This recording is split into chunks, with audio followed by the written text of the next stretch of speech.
Hey guys. So, what you see on the screen here is exactly the reason why we are out for the next 2 weeks, the coronavirus. So, this thing is rapidly spreading across the United States. We now have one confirmed case in my home county of Floyd County, Indiana.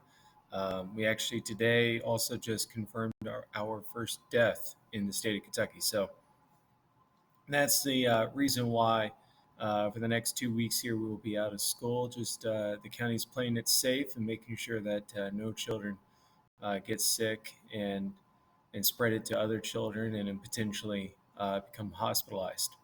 So what does that mean for us? Well, for social studies, not a lot will actually change. In fact, because we were doing classcraft and everything was online based to begin with, really we're kind of continuing what we were already doing. We're just not doing it in the classroom. We're doing it at home. So let's go to classcraft here. Here we have ourselves some classcraft, and you should have already tapped on the button there that says watch this video. I mean, after all, that's how you're watching the video here. And you should already have tapped on this right here to be watching this exact video. But after you're done watching this video, I do want you to go right here where it says how to take screenshots. Because you guys are now going to be on various different types of computers. Some of you have Chromebooks at home, some of you have Macs, some of you have PCs, some of you don't even have computers. You have handheld devices like tablets or phones, and then those differ. You could be using Google Android OS, or you could be using iOS. So there's a lot of stuff out there. So if you click this little link right here, you'll see a new window will pop up. And this window will take you to a website called The Verge. Now, this is a tech website. They specialize in tech news. They're very reputable. And if you scroll down, they will actually provide you instructions for each operating system on how to take a screenshot. So here you see how to take screenshots on a Mac. If you want an entire screen, you'd have to hit the Shift Command 3 button, and that'll take a screenshot of the entire screen. If you have a Windows PC, all you would have to do is hit the Windows logo button and the print screen button on your keyboard.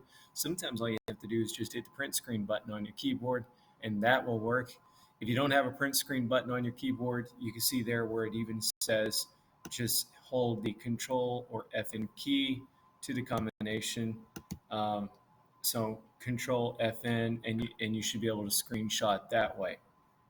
If you have an Android phone, you've got instructions right here. If you have an iPhone, again, you have instructions right there. iPhones are actually really easy to take screenshots. So, I mean, I have an iPhone right here. All you have to do is just push down on the power button and the up volume button key simultaneously, and you got yourself a screenshot. Now, if you have one of the older iPhone, by the way, that works for the iPad as well. But if you have an older iPhone and an older iPad where you actually have a home key button or a home button right there, then and your power button's at the top, then you just hit the power button and your home button simultaneously. And again, you'll take yourself a screenshot that way. So read that or read this information right here. If you're trying to figure out how to take a screenshot, it's there.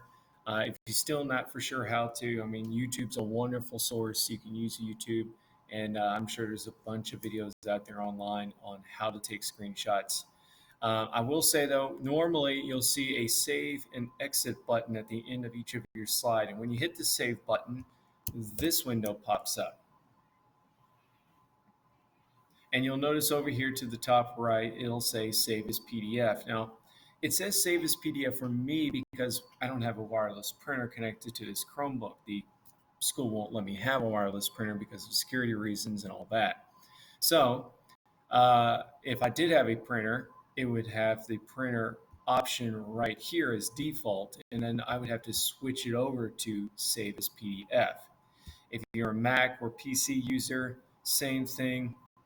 As soon as you see that print option pop up, you don't want to obviously print. You want to go up here, change it from the printer over to where it says save as PDF. I have a Mac at home, and I think that setting for me is down here in the bottom left-hand corner. Again, different operating systems, things look a little bit differently on each computer. If you're a little bit tech savvy, or if your parents are a little tech savvy, or really don't even have to be tech savvy, just be aware of how to use your computer, then all you have to do is just find on your screen where that option is to change it from the printer settings over to PDF, and you can do it that way. Or again, you can just follow the instructions on the Verge website right here on how to take a screenshot. So you got several options.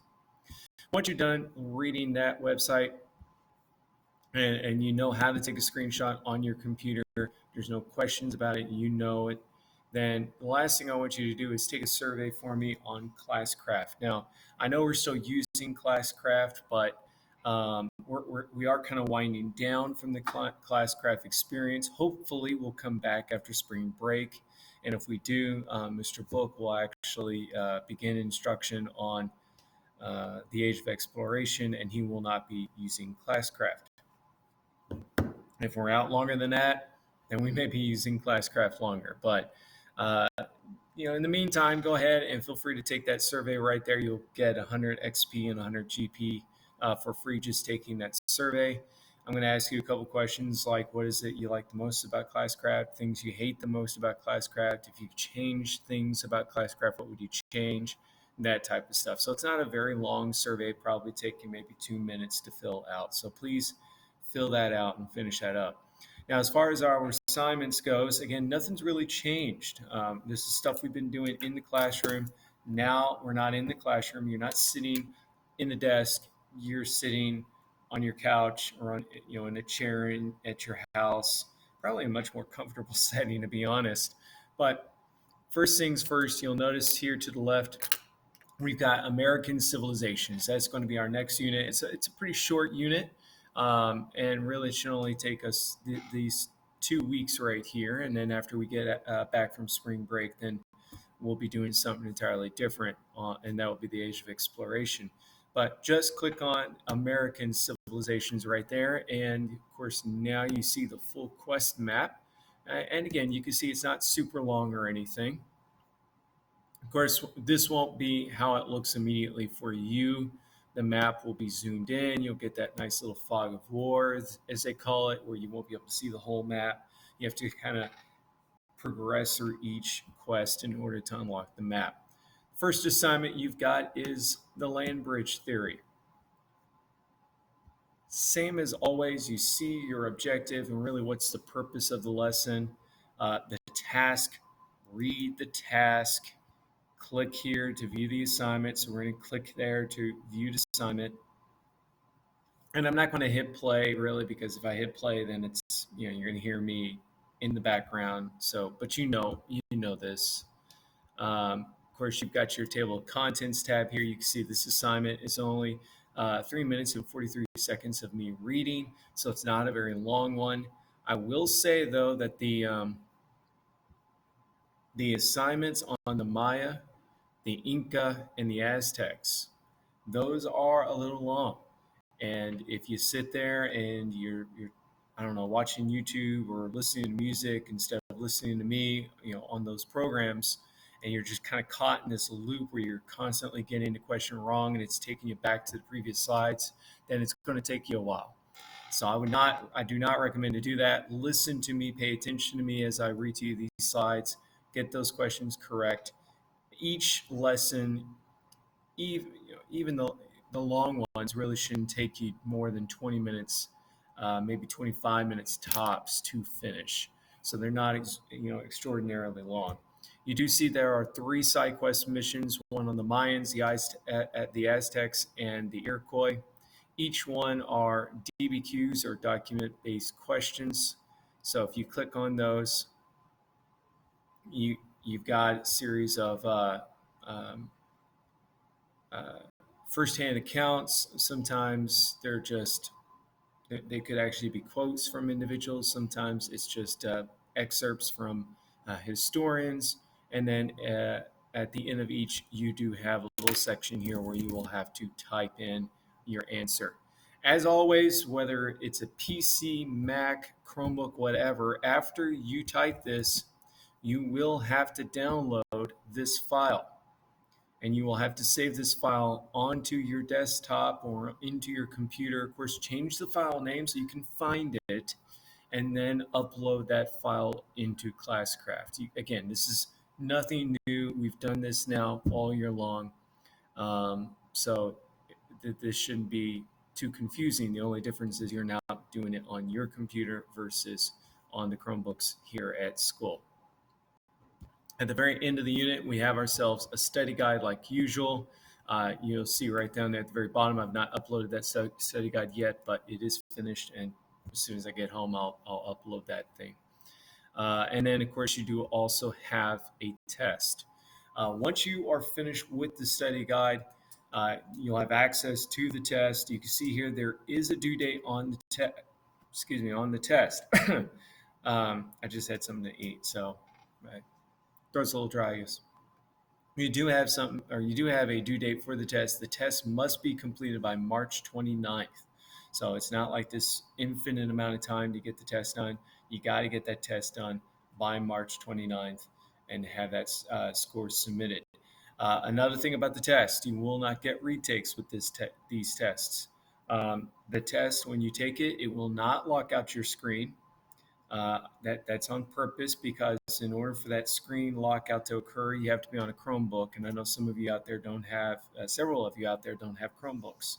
So the screen will not lock out. So consider this test as an open note test. You'll have access to your notes. You'll have access, obviously, to the internet and the web. So because of those opportunities that you can take as you take the test, you will not be able to get a retake. So if you take the test, you don't like the score, I'm sorry for your loss, but you're going to have to take that score as it is. Okay.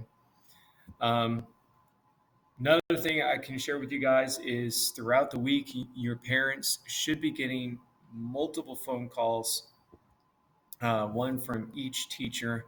I know tomorrow, tomorrow, which by the way is Tuesday, March 17th, I'll be calling my 7th period. On Wednesday, I'll call my 1st period. Thursday, I'll be calling my 2nd period class, and so on. And I'm just going to kind of go in that rotation. And your parents should not go a day without getting a phone call from a teacher. So parents, if you're watching this video and if you're listening to me, you should know that you should be getting a phone call from a teacher every single day. It won't be the same teacher, obviously. One day it'll be a math teacher, the next day it could be the science teacher, the next day it could be me. But you'll be getting a phone call each and every day. And if you have any questions, that would probably be the time to bring it up. Another thing is, if you have any questions or if you need any assistance, email me or use the Classcraft Messenger there. I'll try my best to kind of provide you that assistance and help you through the Messenger. You're going to have to be patient, though. Keep in mind, I'm not with you. I can't be with you. I don't know everybody's computers, and I'm pretty good at tech, but I'm no Einstein when it comes to every single computer and operating system and keyboards and everything out there. But I'm pretty good. I'm pretty good at tech. So I think I can help most people, but you just have to kind of be patient, and as we kind of work through some of these tech problems that you may experience at